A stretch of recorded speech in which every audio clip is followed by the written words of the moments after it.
Hi, I'm Hannah. And I'm Shay, and we're Dinnernational. Today we're cooking Cuban food. Cuba is a paradise known for its crystal clear waters, breathtaking beaches, and exceptional climate. This Caribbean archipelago has an undeniable cultural wealth, and one of its strengths, without a doubt, is its gastronomy. The cuisine of Cuba draws influence from African, Caribbean, and Spanish cuisines and heavily relies on staples like rice and beans. Due to the tropical climate, root vegetables and fruit are commonly enjoyed along with palate-pleasing flavors like garlic, cumin, and bay leaf. Today, we're making Ropa Vieja, which directly translates to old clothes. Well, you'll see. This is a delicious shredded beef stew, slowly cooked with tomatoes, onions, pimento olives, and bell peppers of every color. The depth of flavor in this dish will blow you away. Ropa Vieja is incomplete without its best friends, rice, beans, and plantains. We served a mouth-watering version of Cuban black beans and arroz amarillo, saffron rice. Both of these are a perfect accompaniment to a dish this concentrated and delicious. We also made a simple tostones, a twice-fried plantain, flattened like a chip, and drizzled with a simple garlic mojo. Right, so let's get started.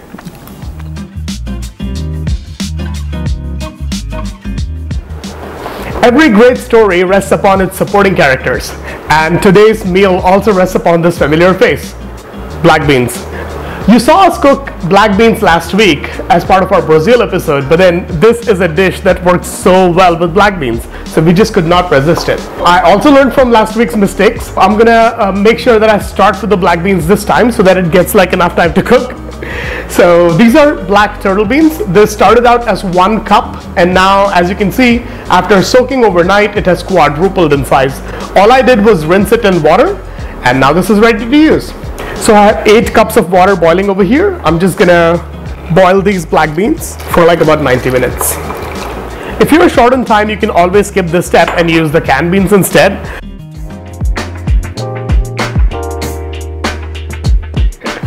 Okay, let's talk about the star of our show today. It's Ropa Vieja. So Ropa Vieja just means old clothes, which is actually kind of a funny name for a dish made out of beef. But legend has it that once there was a really poor man who did not have enough food to eat, so he boiled his old clothes and then he prayed over it, and miraculously it turned into this beautiful dish. This name is actually derived from the way the beef looks. Traditional Ropa Vieja is usually made with like flank steak. If you want to go traditional, sure, use the flank steak, but what I have here is just like a beef roast. So this is just the bottom round. I have about a little under 4 pounds. This has been cut into like nice cubes. So I'm just gonna sear these fat side down. And while that's happening, don't forget, my oven is preheating to 350. So we're gonna finish this dish in the oven. It smells so good already. There's nothing in there, it's just meat. Okay, so now I'm gonna patiently wait while my meat gets seared. In the meantime, I'm just gonna sprinkle a nice pinch of salt on top and let this sear nicely for about 2 to 3 minutes. And now I'm gonna do the same thing to the second batch as well. All right, so our second batch of beef is nicely seared. This is beautiful. It smells amazing already, and all that has is salt, you know? I mean, beef is just something extremely tasty. So I'm just gonna pull this batch out as well. And a good amount of fond has accumulated at the bottom. It's nice and fragrant, extremely flavorful. We don't want to waste any of our fond. So what we're gonna do is deglaze it, as usual, with some onions. I could actually eat this by myself, just like this. Doesn't need any condiments. So this is 3 small size onions. I'm just gonna fry these. So my pan is starting to get deglazed. Now I just need to saute these onions for like about 5 minutes. This would be a good time to check on your beans, and you know how to cook beans, right? Remember to skim the scum off of the top. It's not mandatory, but then it gives you like a nice clear bean. This thing is like right in my eye and it's making me cry. Okay, so I'm gonna check on my beans real quick, and if it looks like it needs some water, I'm gonna top it off. And yeah, keep cooking this until these onions soften. So my onions are starting to soften, and this would be a good time for us to add our peppers. We have all 4 kinds of peppers over here. This seems like too much, but it's not. I'm gonna saute these peppers with the onions. So these have just been cut into like thicker strips because, you know, the meat cooks for a while and we don't want this to like completely disintegrate. This would be a good time to add like a decent amount of salt. I'm gonna give this a nice toss and let it cook for like 5 to 10 minutes. So my onions are starting to fall apart now. So this would be a good time to add like a ton of garlic. This is like about 10 cloves that we have roughly chopped. Cuban people like garlic, and we do too. Okay, so now that you've added the garlic, you need to move a little bit quickly because you don't want the garlic to burn. I just like to toss it around for like about 30 seconds. The garlic will tell you when it's ready. What's that? What's that? Garlic's ready. Alright, so now it's time to season this. This is like 2 teaspoons of cumin, 2 teaspoons of oregano. This is 1 teaspoon of allspice powder. It's so fragrant. I'm just gonna give this a quick toss and I'm gonna squirt in some tomato paste. So I just kind of eyeballed that, but then it should be about 2 tablespoons. I'm just gonna fry the tomato paste a little bit. Again guys, I mean cooking is about using all 5 of your senses. The smell, the sound, it all tells you when things are ready. I'm gonna give everything a nice stir and add 3/4 of a cup of white wine. This is a Sauvignon Blanc, which is a relatively dry white wine. Use what you have, but you know, you probably don't want to use like a Riesling or a Moscato in there. So I'm just gonna toss my vegetables around a little bit. Make sure that our bottom is deglazed. In the meantime, our oven has come up to 350 degrees. And now I'm gonna nestle the meat in my onions. That's such a nice, comfortable, tasty bed to rest on. Don't let that guy get away. You get right in there. Make sure you use up all of the accumulated juices because that's where all the flavor is. Don't lose out on this stuff. Now I'm gonna add 1 whole can of tomatoes. These are like whole peeled tomatoes. So I'm just gonna pour this stuff in. I have 2 cups of beef stock. This is just store-bought. Use your own if you can deal with it. I'm just gonna tuck 1 rib of celery and 1 whole carrot.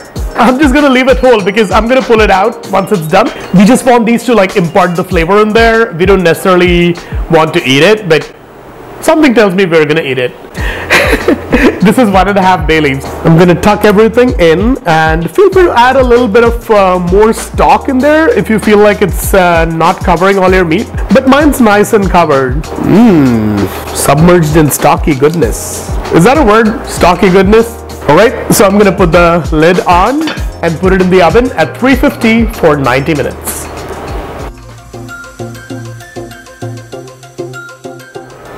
So by this point your beans should be nice and soft. I just checked, mine are. Now let's make a quick base sauce for our beans. So I have 1 bunch of cilantro.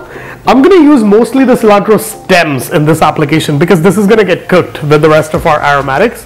So I'm just gonna save the leaves for our garnish later. And I'm just gonna give this a little rough chop. Okay, so this is just the stems and some leaves. I'm just gonna put this in a food processor. And I have 2 cloves of garlic, also minced, and half a jalapeno. I just went with half because this one's really spicy. Yeah, it's always a good idea to taste how spicy your peppers are before you put it in there. So I'm just gonna give this like a little whirl.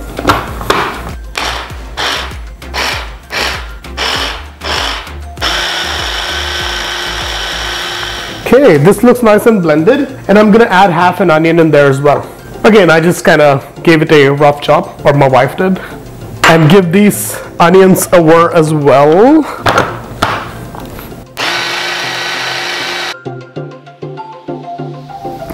Okay, so this is nice and blended. Now we'll cook this paste. So I have about 2 tablespoons of oil that's heating up in the same bean container. 1 less container to wash, right? I'm just gonna fry this paste that we just made. If your jalapeno is not spicy, you can maybe add some red pepper flakes in there, but mine's really spicy, so I'm not gonna need any. I'm just gonna fry up this paste for like about 2 minutes. Ooh, smells really spicy. Whew, this is spicy. Jalapeno and onion. So while this is frying, I'm gonna add the rest of my spices as well. This is 1 teaspoon of oregano, 1 teaspoon of cumin, 1 bay leaf, and about 1 tablespoon of red wine vinegar. I'm going to give all of this a nice stir, and I'm going to reintroduce my black beans. My eyes are really watery. Cooked black beans and the reserved liquid. This is a really simple dish, but that does not mean that it's not tasty, because believe me, I've eaten this a couple of times before and this is a delicious dish. A nice big pinch of salt, about half a teaspoon, and some freshly ground black pepper. If the water level looks a little bit low, add a little bit of water, but I don't think I need any. I'm just going to cook this for about 10-15 minutes and let it simmer until we're ready to eat.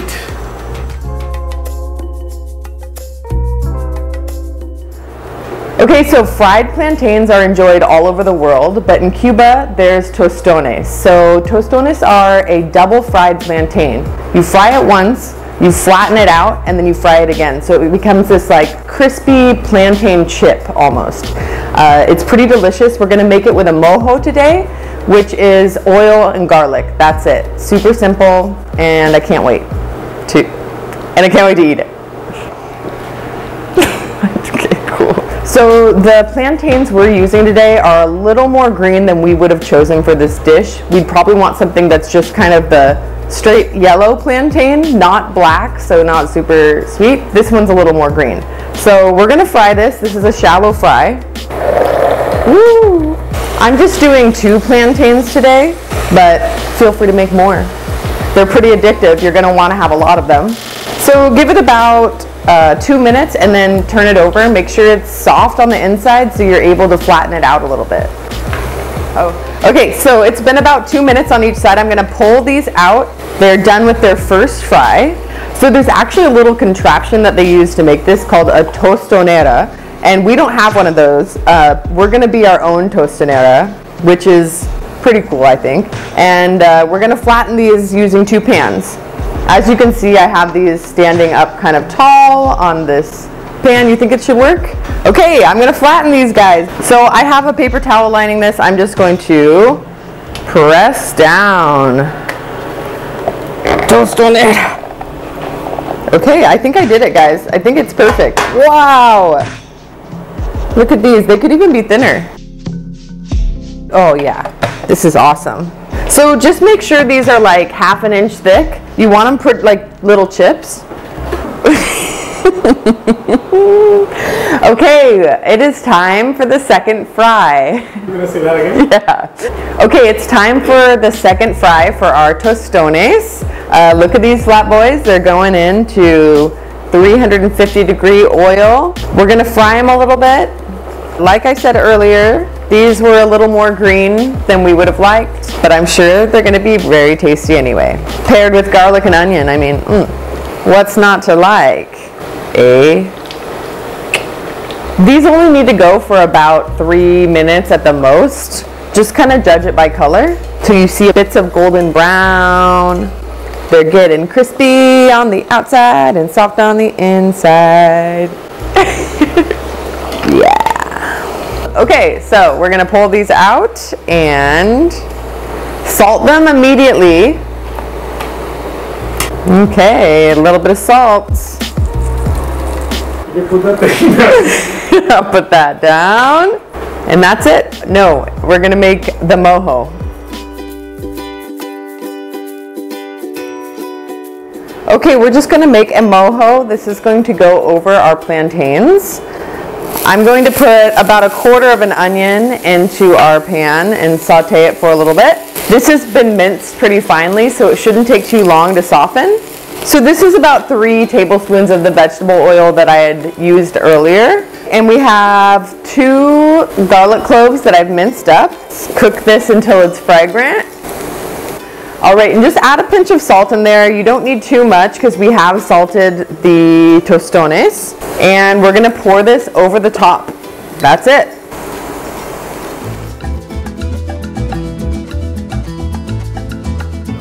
Okay, we're going to be making a saffron rice that's sometimes served with Ropa Vieja. I have about 2 tablespoons of olive oil heating over medium-high heat in this pan. I have 1.5 cups of jasmine rice. I'm going to add in 1 teaspoon of the cumin powder. Just make sure the rice is coated in the oil. And here's the saffron component. I've put about a teaspoon of saffron, maybe a large pinch, into 3 tablespoons of water. And I'm gonna put that in there. Don't let it burn.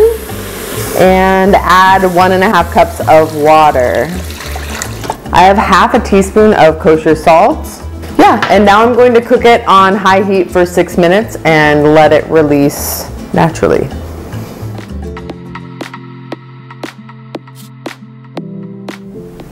So my Dutch oven is out of the oven. It's been 90 minutes. This thing smells amazing. You guys have to be here. You guys are not here, so you're gonna cook this again. So what I'm gonna do is pull these whole tomatoes. Oh my goodness, these tomatoes are like little flavor bombs. Look at that. I'm just gonna pull all of these guys out, and I'm also gonna pull all the meat out. Now I'm gonna discard the celery and the carrot, smash these tomato boys, and shred these beef boys. So I've started reheating my pot because it took me a while to shred all the meat and smush all the tomatoes. The smushed tomatoes will go back into the oniony, peppery, super nice, tasty broth. And then my old clothes, my shreddy old clothes, Ropa Vieja, goes in there as well. Nice. This is such a delicious meal. If you've never tried this before, I highly encourage you to do so. I'm gonna give everything a really good stir and add the most important ingredient in here, which is stuffed pimento olives. So these are just olives that I cut in half, and yeah, I'm just gonna dump them in there with like 2 tablespoons of broth. And honestly, this just brings like a certain level of freshness and like really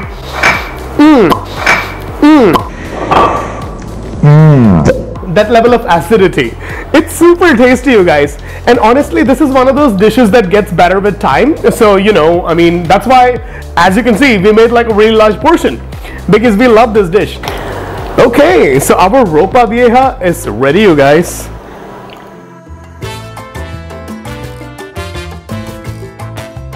Oh my gosh, this is so good.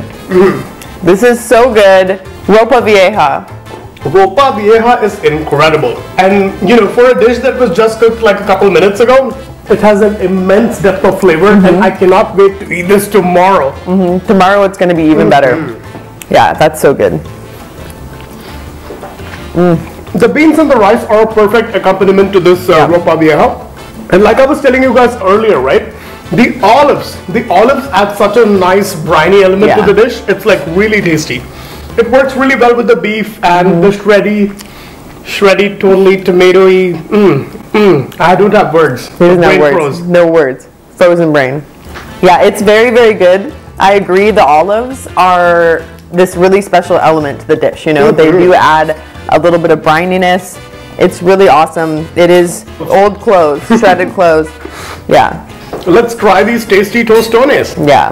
These are so crispy. They got like really nice. Yeah.